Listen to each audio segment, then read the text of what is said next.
concentration. So concentration represents the amount of solute in a unit amount of solution या solvent. तो basically तीन चीजें थी. Solvent, Solution, solute, solvent.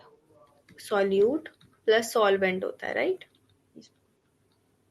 ठीक है. अब solute क्या है आपको पता है? नहीं पता तो भी कोई बात नहीं. But what is solute? If you Solute जैसे water is a solvent, and when we add something to it like a solid part like salt, sugar, that a solute. अगर मैं liquid part add करूँ तो वो भी solute हो जाएगा, लेकिन जैसे water as a we are taking as a solvent, जिसमें ऐड करते हैं वो सॉल्वेंट, जिसको ऐड करते हैं वो सॉल्यूट, और जो उन दोनों को मिक्स कर बनता है वो सॉल्यूशन. सही है, बिल्कुल. यहाँ पर जो मुझे समझ आया,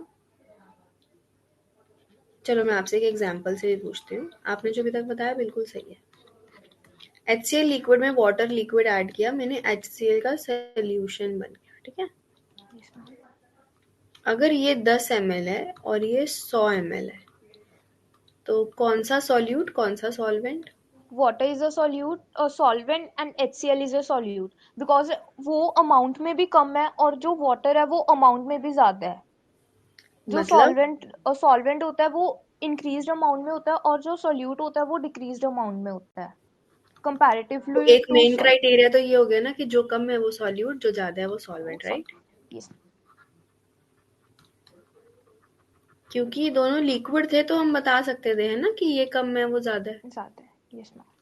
अब अगर मैं एग्जांपल चेंज करूं,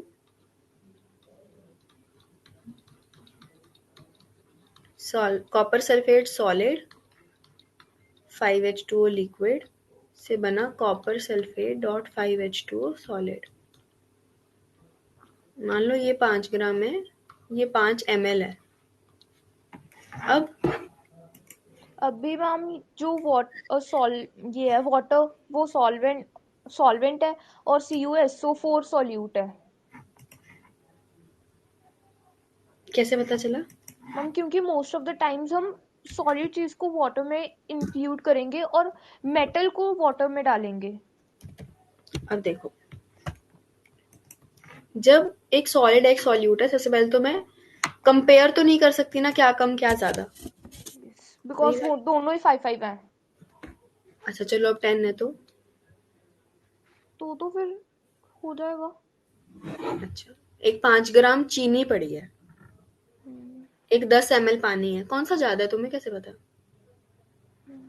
सॉलिड और लिक्विड को तो मैं लेस और हाई नहीं बता सकती, मैं तो लिक्विड को बता सकती हूँ. मैं 5 ग्राम में 10 ग्राम को बता सकती हूँ. आ रही है मेरी बात समझ? तो मैं सेम स्टेट्स को डिफाइन कर सकती हूँ, मैं डिफरेंट स्टेट्स को डिफाइन नहीं कर सकती. That is the point. So what actually changes is, जब हमारे पास फिजिकल स्टेट्स अलग हो जाएं तो हम फाइनल सोल्यूशन देखते हैं. फाइनल सोल्यूशन की स्टेट क्या है? सॉलिड. तो जो दो चीजें मैंने मिक्स की हैं उन दोनों में से जो भी सॉलिड होगा, सॉलिड से मतलब नहीं है, जो भी सेम सॉल्यूशन की स्टेट का होगा वो सॉल्वेंट होगा और दूसरा सॉल्यूट. ये बात समझ आई? Okay ma'am. 10th तक नहीं पढ़ाते ये, नहीं था ये, क्योंकि तब बेसिक समझते हैं ना हम. एक्चुअल स्टोरी तो अब समझ आएगी 11th-12th में सारी. ये सारा कुछ तो सॉल्यूट सॉल्वेंट तो 4th-5th में था. हाँ, और फिर उसके बाद तब क्या कह रहे थे कि water is the universal solvent, एक छोटी सी लाइन लिखी होती है ना. So that is not the criteria here. When the physical state changes, then the solute and solvent can be changed. Anything out of the two. So basically we have understood what is a solute, what is a solvent, and what is a solution.